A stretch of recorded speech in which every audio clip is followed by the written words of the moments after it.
El silencio que cayó sobre el Teatro Colón cuando Carmen Santos alzó la voz por primera vez en 15 años fue tan profundo que hasta los fantasmas de las grandes divas parecían contener la respiración. Esa mañana de lunes, sin embargo, ella era solo una limpiadora invisible, empujando su carrito por los fríos pasillos del mismo teatro donde un día había sido ovacionada. Sus manos, otrora delicadas y protegidas por guantes de seda, ahora llevaban los callos y cicatrices de años fregando pisos y limpiando baños. El eco de sus pasos sobre el mármol pulido del vestíbulo principal sonaba como una melodía melancólica, un requiem por los sueños que había enterrado junto con su carrera. «Carmen», la voz áspera de Gerardo Montero, el nuevo administrador, cortó el aire como un cuchillo. «Necesito que termines la limpieza de los camerinos antes de las 10. El ensayo de la nueva producción comienza temprano». Ella asintió en silencio, bajando la mirada. A sus 42 años, Carmen había aprendido el arte de la invisibilidad. Su postura encorvada y el cabello siempre recogido en un moño apretado eran como una armadura contra el reconocimiento. Nadie allí podía imaginar que aquella mujer con uniforme azul desgastado ya había cantado Tosca para públicos extasiados, que su voz había hecho llorar a reyes y rendir a los críticos. Mientras ordenaba los productos de limpieza, sus ojos se detuvieron en el espejo enmarcado por luces del camerino principal. Por un breve instante, vio reflejada no a la limpiadora de mediana edad, sino a la joven soprano de 27 años que un día había dominado ese escenario. Recordó el vestido dorado que usó en la noche de su última presentación, las flores que caían desde el palco principal, los aplausos que parecían no tener fin. Todo cambió en una sola noche, una sola nota perdida, un único momento de pánico que se transformó en años de trauma. El crítico más influyente del país había escrito que su voz vaciló como una vela al viento, y esas palabras la perseguían desde entonces como un fantasma implacable. El miedo a fallar de nuevo había silenciado su voz para siempre,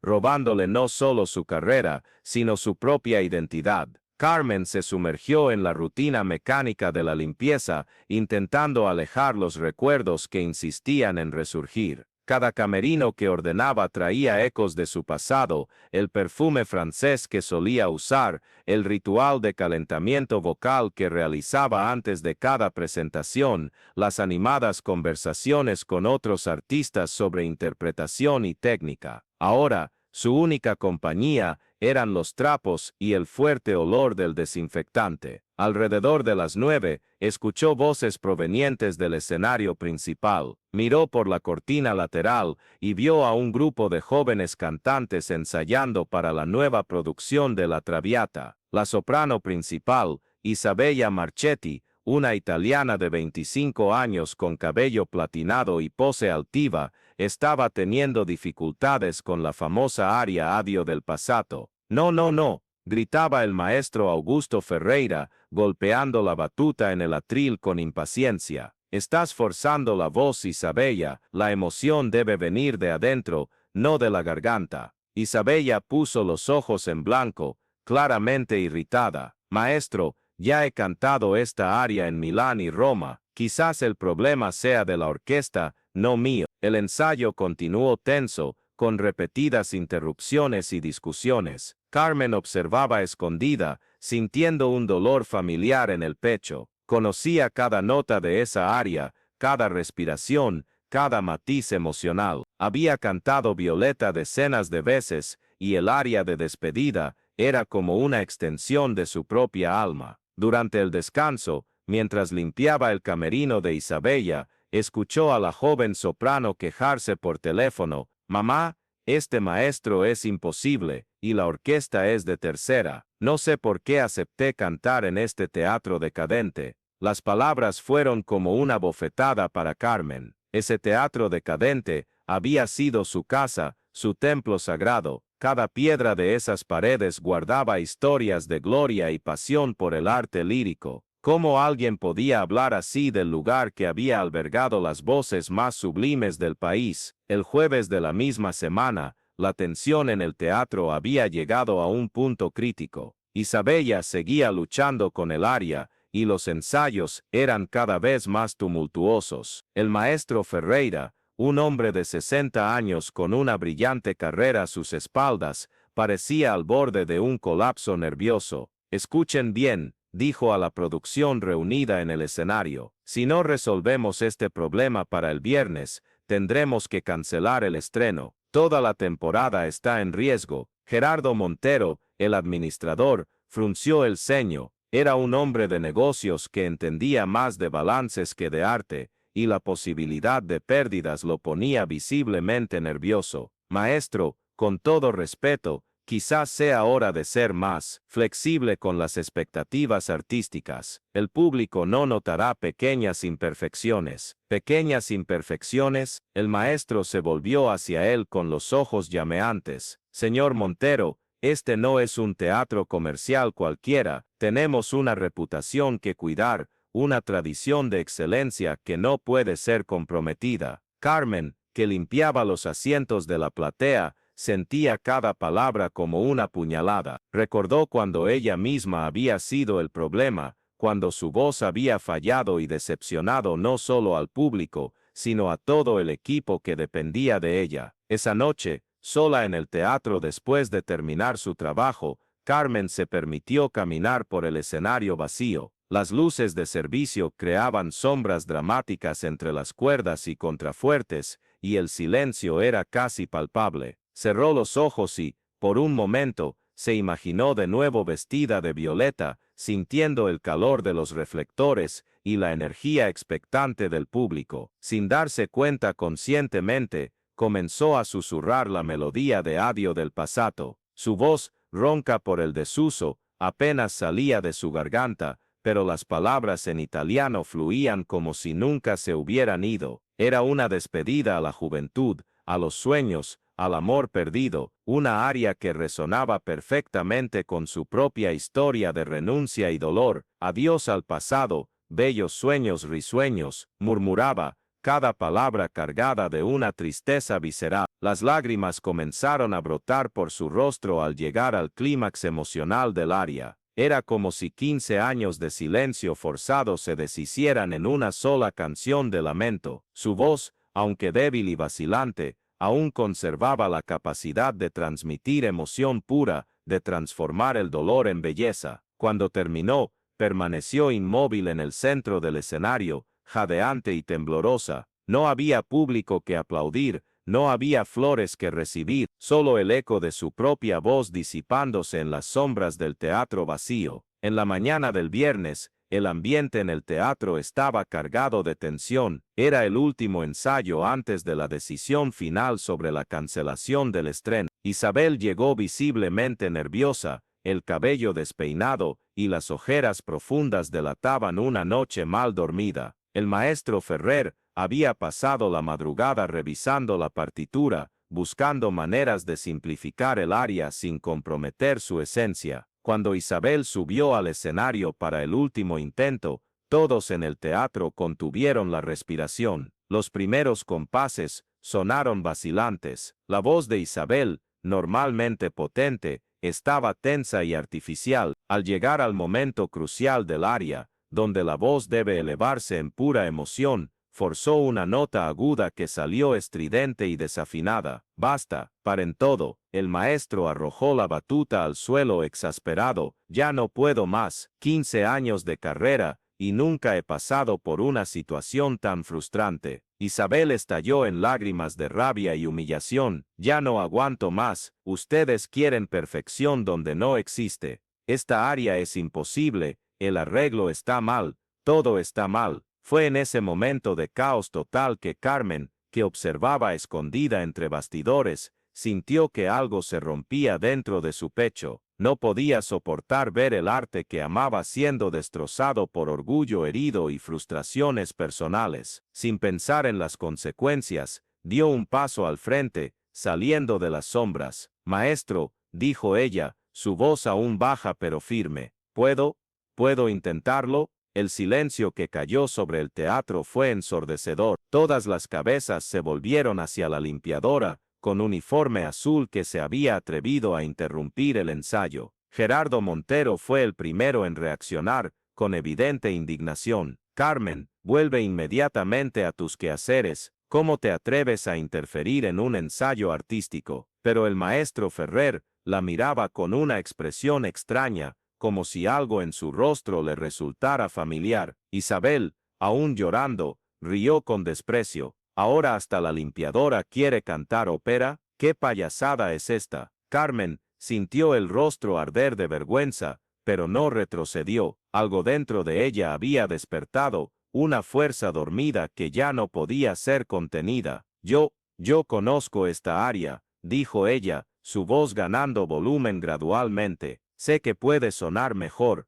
mucho mejor. El maestro se acercó lentamente, estudiando su rostro con creciente atención. ¿Cómo es su nombre completo? Carmen Santos. El nombre resonó en el teatro como un fantasma del pasado. El maestro palideció visiblemente, y algunos músicos más viejos de la orquesta intercambiaron miradas de súbito reconocimiento. Carmen Santos, murmuró el maestro, la Carmen Santos que cantó Tosca en este mismo escenario hace 15 años. La pregunta flotó en el aire como una revelación divina. Isabel dejó de llorar, confundida. Gerardo Montero frunció el ceño, sin entender el súbito cambio de ambiente. Carmen asintió lentamente, sintiendo el peso de 15 años de negación desvaneciéndose. Sí, era yo. Dios mío, el maestro se llevó la mano al pecho. Yo estaba en el público aquella noche. Su interpretación de Tosca fue trascendental. ¿Qué le pasó? Los recuerdos llegaron como una avalancha. Carmen recordó la terrible noche que siguió a aquella última actuación gloriosa, cuando intentó cantar Violeta por primera vez, y su voz había fallado. El pánico en el escenario, las protestas de una parte del público, la crítica devastadora que la había destruido públicamente, la depresión que siguió, los años de silencio autoimpuesto, la lenta caída de la gloria a la invisibilidad. Yo perdí la voz, dijo ella, las palabras saliendo como susurros dolorosos. Perdí el coraje, lo perdí todo. El teatro permaneció en silencio absoluto, hasta Isabel había dejado de sollozar, intrigada por la tensión dramática de la situación. El maestro se acercó más, los ojos brillando con una mezcla de compasión y esperanza. Carmen, ¿aún puede cantar? Ella dudó, el antiguo miedo volviendo a paralizarla. Yo, no lo sé, hace tanto tiempo, inténtelo, pidió él, gentilmente, solo algunas notas, para usted misma. Carmen miró alrededor del escenario que un día había sido su reino, vio los rostros curiosos de la orquesta, la expresión escéptica de Isabel, la mirada desconfiada de Gerardo. Todos esperaban que fallara, que confirmara su propia mediocridad, pero cuando abrió la boca y dejó escapar las primeras notas de adiós al pasado, algo mágico sucedió. Su voz, aunque oxidada por el tiempo, aún conservaba aquella cualidad única que la había hecho famosa. Era una voz demasiado humana para ser perfecta, demasiado real para ser artificial. Adiós al pasado, bellos sueños risueños, cantó ella, y cada palabra sonaba como una confesión íntima de dolor y renuncia. A medida que el aria progresaba, su voz fue ganando fuerza y seguridad. Los músicos de la orquesta, sin recibir ninguna orden, comenzaron a acompañarla instintivamente. Era como si el propio teatro hubiera despertado de un largo sueño, reconociendo a su hija perdida. Cuando Carmen llegó al clímax emocional del aria, su voz se elevó con una pureza y un dolor tan auténticos que Isabel comenzó a llorar de nuevo, pero ahora de emoción genuina. El maestro cerró los ojos, transportado por la belleza de lo que oía. La nota final resonó en el Teatro Colón como un lamento sublime, cargada de la nostalgia de 15 años de silencio. Cuando el último eco se disipó, el silencio que siguió fue diferente al anterior. Era un silencio de veneración, de reconocimiento de que algo extraordinario acababa de ocurrir. Entonces comenzaron los aplausos, primero de la orquesta, luego extendiéndose por todo el teatro como una ola de admiración y respeto. Isabel, olvidándose momentáneamente de su orgullo herido,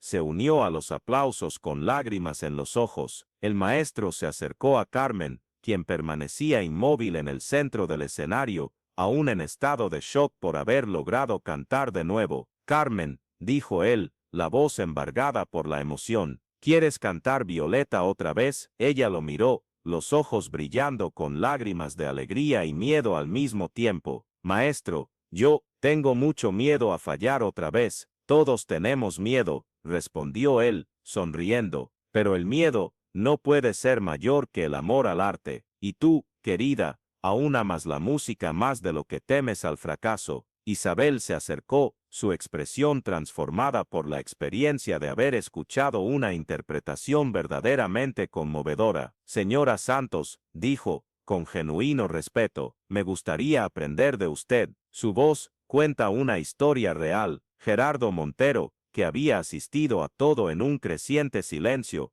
aún intentaba procesar lo que acababa de presenciar. Su visión empresarial del teatro como un mero negocio había sido desafiada por la pura fuerza del arte auténtico. En los días siguientes, la noticia del regreso milagroso de Carmen Santos se extendió por el mundo de la ópera como reguero de pólvora. Los periodistas querían entrevistas, los críticos revisaban sus antiguas reseñas, y el público comenzó a buscar entradas para una temporada que antes parecía condenada al fracaso. Carmen, sin embargo, no quiso asumir el papel principal inmediatamente. 15 años de humildad forzada le habían enseñado el valor de la paciencia y de la preparación cuidadosa. Propuso trabajar como mentora de Isabel, ayudándola a encontrar la verdad emocional necesaria para interpretar a Violeta con autenticidad. Las sesiones de coaching se convirtieron en lecciones de vida tanto como de técnica vocal. Carmen compartía no solo conocimientos sobre respiración y proyección,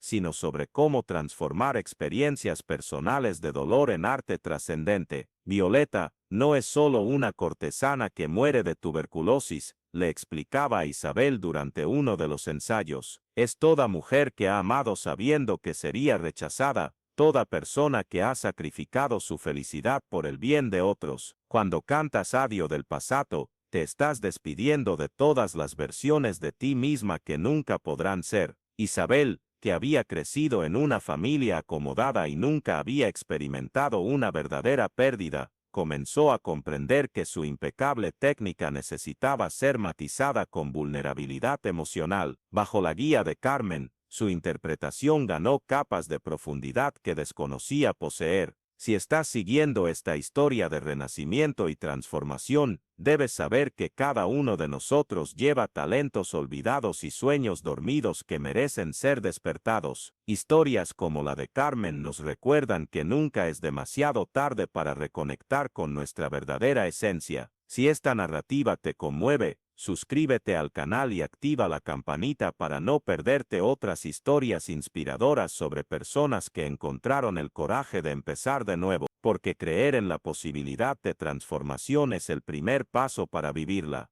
El estreno de La Traviata se acercaba rápidamente, y la expectación en torno a la producción había alcanzado niveles extraordinarios. Carmen había aceptado hacer una aparición especial al final del primer acto, cantando brevemente con Isabel en una versión adaptada que celebraba tanto la juventud como la experiencia. La semana anterior al estreno, durante uno de los últimos ensayos, Gerardo Montero buscó a Carmen en su camerino improvisado. Había algo diferente en su postura, una humildad que ella nunca antes había visto. «Carmen», dijo él, vacilante, «necesito pedirte disculpas. Durante todos estos años, trabajaste aquí y yo nunca realmente te vi». Ella sonrió amablemente. «Señor Gerardo, yo también había dejado de verme. A veces necesitamos perdernos completamente para encontrarnos de nuevo. Me gustaría ofrecerte un puesto permanente aquí», continuó él, «como directora artística adjunta. El teatro necesita a alguien que comprenda tanto el arte como el sacrificio que éste exige». Carmen Consideró la propuesta durante un largo momento. Era una oportunidad para reconstruir su carrera de una forma diferente, más sabia y sostenible. Acepto, dijo finalmente, pero con una condición. Quiero crear un programa para artistas que hayan pasado por dificultades similares a las mías, personas que hayan perdido la confianza, que se hayan alejado del arte por miedo o trauma. Todos merecen una segunda oportunidad. La noche del estreno, el Teatro Colón estaba completamente lleno. El público incluía críticos influyentes, otros artistas de renombre y antiguos admiradores de Carmen que habían acudido para presenciar su regreso. Isabel, en los momentos finales antes del espectáculo, buscó a Carmen tras bambalinas. Señora Santos, dijo, visiblemente nerviosa, ¿y si fracaso? ¿Y si mi voz no es suficiente? Carmen tomó las manos de la joven soprano con ternura maternal. Isabel, ya no eres la misma cantante que llegó aquí hace 2 meses. Has aprendido que la perfección técnica sin verdad emocional es solo un ruido bonito. Ahora ve y cuenta tu historia.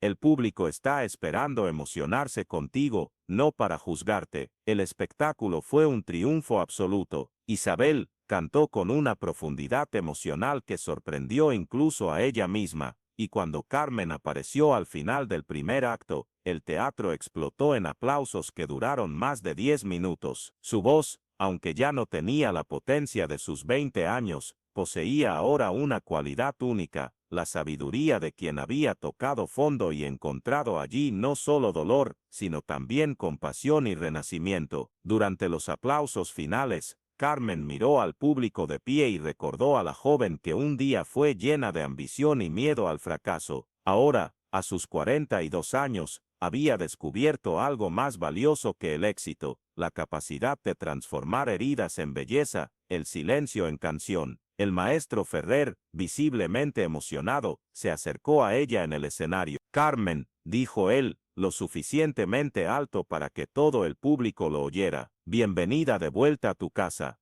Ella sonrió entre lágrimas, sabiendo que su regreso no era solo al escenario, sino a sí misma. Había redescubierto que su voz no era solo un instrumento musical, sino un canal para tocar almas y transformar vidas, incluida la suya propia. En los meses siguientes, Carmen desarrolló su programa de segundas oportunidades, acogiendo a decenas de artistas que se habían alejado del arte por diversos motivos. Algunos eran cantantes que perdieron la confianza tras críticas devastadoras, otros músicos que habían abandonado su carrera por presiones familiares o dificultades económicas. Cada historia de regreso era única, pero todas compartían el mismo elemento fundamental, el coraje de la vulnerabilidad, de admitir que se habían perdido y la disposición a reencontrarse a través del arte. Isabel, que se había convertido en una de las sopranos más respetadas del país, visitaba frecuentemente los talleres de Carmen, compartiendo su propia experiencia de transformación con los nuevos participantes. La señora Santos me enseñó que nuestra mayor fuerza no viene de la perfección, sino de nuestra capacidad de ser genuinamente humanos en el escenario, decía a los jóvenes cantantes. El arte no necesita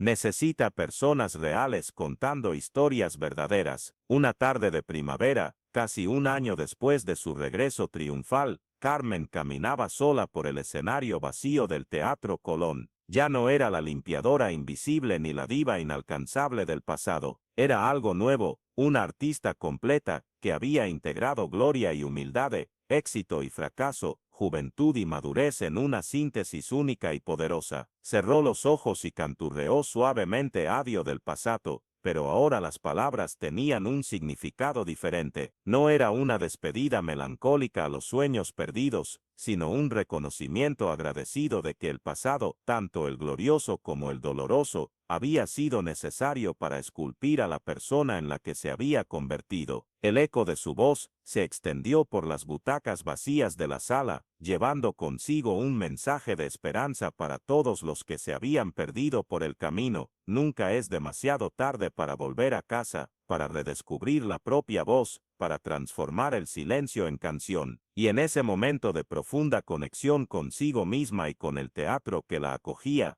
Carmen Santos supo que finalmente había encontrado algo más precioso que la fama o el reconocimiento, la paz de estar exactamente donde debía estar, siendo exactamente quien había nacido para ser.